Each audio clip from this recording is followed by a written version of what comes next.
friends, to Tales of Gen X Terror, where we unpack the apocalyptic dread underneath the skin of late Cold War pop culture.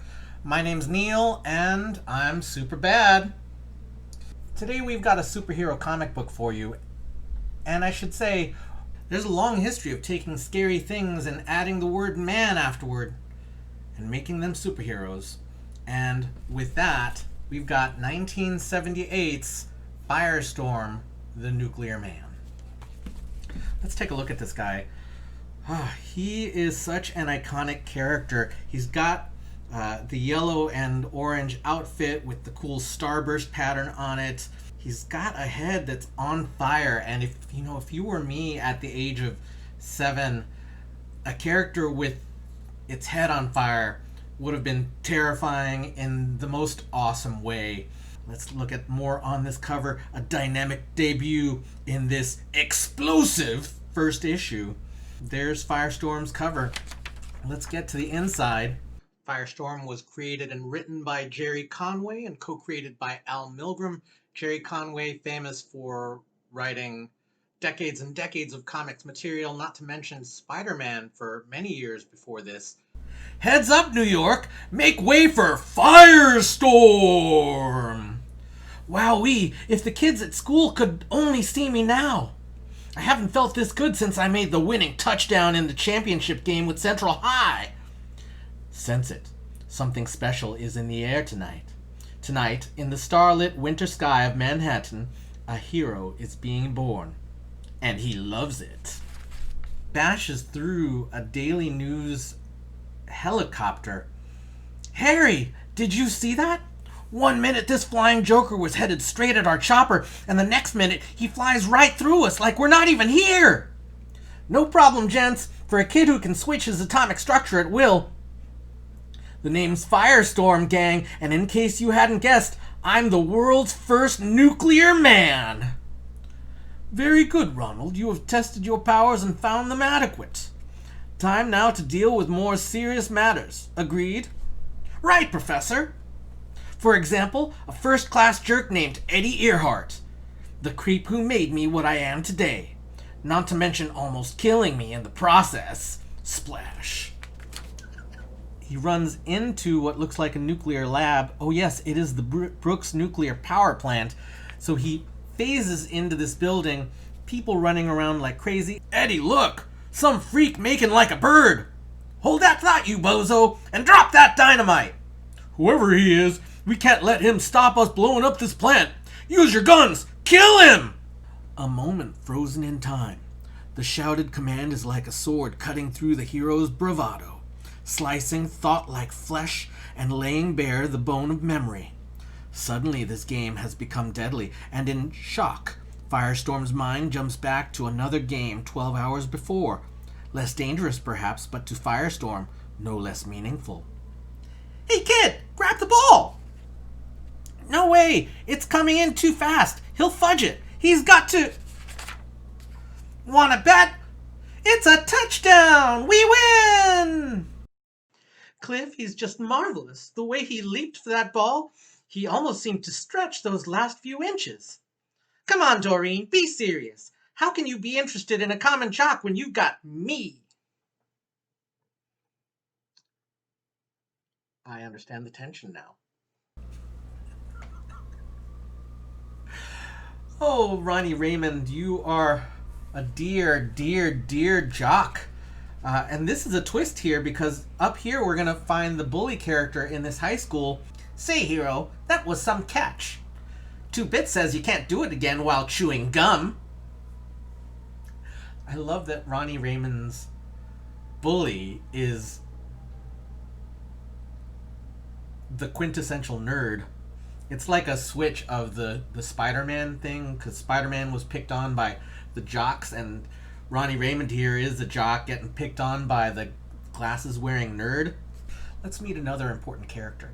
The Nobel Prize-winning physicist who designed and built this installation, Professor Martin Stein. Finished! After all these months and years, it's finally done. Tomorrow the governor arrives for the oh-so-necessary political ceremonies, but as far as this man is concerned, the plant is ready for operation now, today. The world's first fully automated, fail-safe nuclear generating plant. Quite an achievement. Not that those young protesters out there would admit it, but even if they understood it, I don't blame them for their fears. However, many nuclear plants are unsafe, but not this one. So, somehow, I don't know how these two characters come together, other than circumstance. Well, let's find out. Several hours later, rejoining our other major cast member. Ring! There goes the phone. Dad isn't home yet, so it has to be him. Just once I wish he'd be like a normal father. With Mom dead, there's no one I can... Hi, Dad. Oh, sure, Dad. Lots of work at the paper. Can't make it home for dinner. Disappointed? No, Dad. I don't mind. Honest. Oh, this is the television going off. Protesters from the coalition to resist atomic power have marched outside the new plant all week. Their leader, Edward Earhart, had this to say earlier today. Now is the time for all intelligent people to join the battle against nuclear proliferation right here in America. It's a cause demanding attention from all serious men and women. And I'm proud to stand in the vanguard of, that's it, I know how I can prove to Doreen I'm not a dumb jock. You're joining Eddie Earhart's group? Ronnie, is that wise? I just want you to be proud of me, Doreen. Me? What about you? Ronnie, your self-esteem is more important than... Ronnie? So Ronnie Raymond is looking to join some eco-terrorists, I guess, to impress a young lady that he's into, who already likes him. It's kind of like a waste of... I was young too. I get it. In that shady spot in the Upper West Side. You might say I'm the head honcho. I'm Ronnie Raymond. I thought maybe if you want volunteers... We always want volunteers, kid. Grab a chair. Hey, Eddie, hey, what's the idea? We've got a big job tonight. Who needs a punk tagging along? You dummy. This kid's got no ties to us, right? He's new, which makes him the perfect patsy. Smart. That way the cops will never connect us to the bombing. There's hope for you yet, Wolfman. Eddie Earhart and his crew breaks in. They knock out the professor. You should have called the cops first, Pops. Too bad. Chunk. Ugh. For you. Leave them together over by the atomic pile. When this gizmo goes off, there won't be enough left of both of them to make one man. Let the fuzz figure that one. Now come on!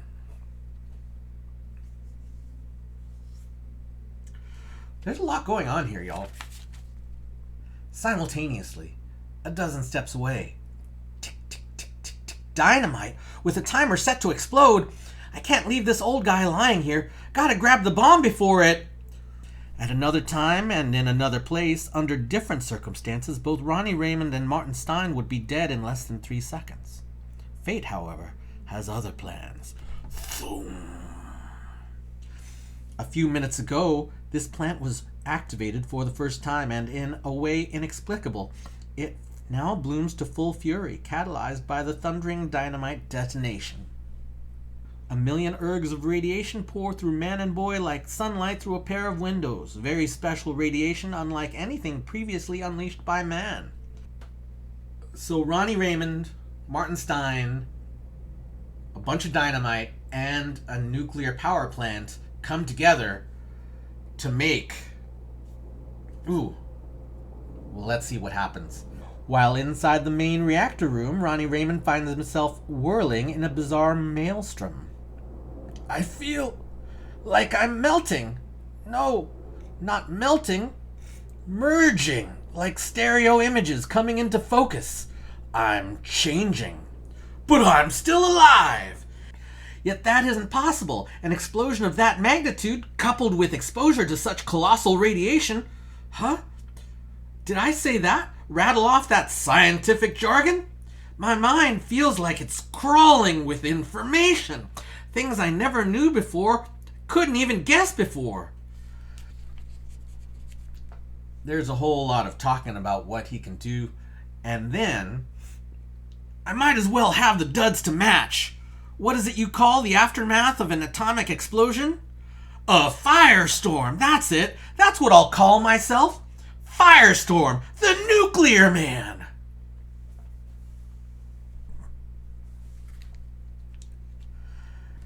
Ronnie and the professor start to get to know each other. I mean, I'd be completely in shock if I was merged with another person. But this is the 1970s and it's superheroes, so give it what it is. Firestorm busts back into the lair of the eco-terrorists, and they still have more dynamite. Apparently a lot more stuff is going down. Ooh, here's a scene I'm gonna cut to.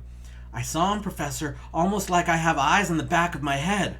Let's see you duck a bullet, Buster. Fancy suit or not, you're a dead... Cucumber? Chew on that, Micromind. So Firestorm has the ability to turn a gun into a cucumber. Could cure the world's food crisis situation. This time if I'm going down, I won't go down alone. Earhart, are you nuts? You're setting off the dynamite. I have to move, try something far out, and if it doesn't work, we're all gonna end up part of the woodwork.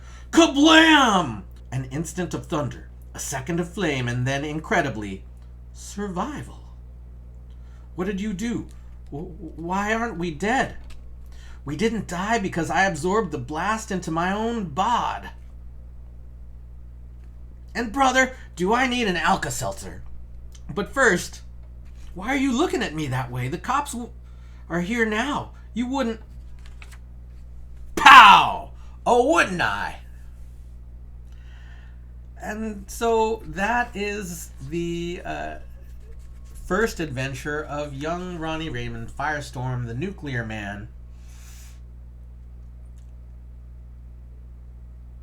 I'll say that Ronnie Raymond is pretty iconic. He's a total 180 on the high school superhero tropes of the previous decade, and he'd go on to some amount of fame. You'd see him in the Justice League or in the Flash television show Legends of Tomorrow for the early seasons.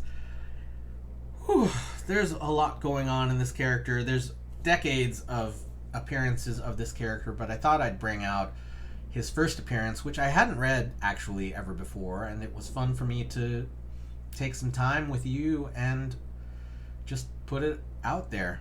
If there are other bits of pop culture that you think that I should be given a look at, leave that in the comments. Like, comment, subscribe, ring that bell, because then you get the alerts for when these videos go out. And I will see you when the other shoe drops.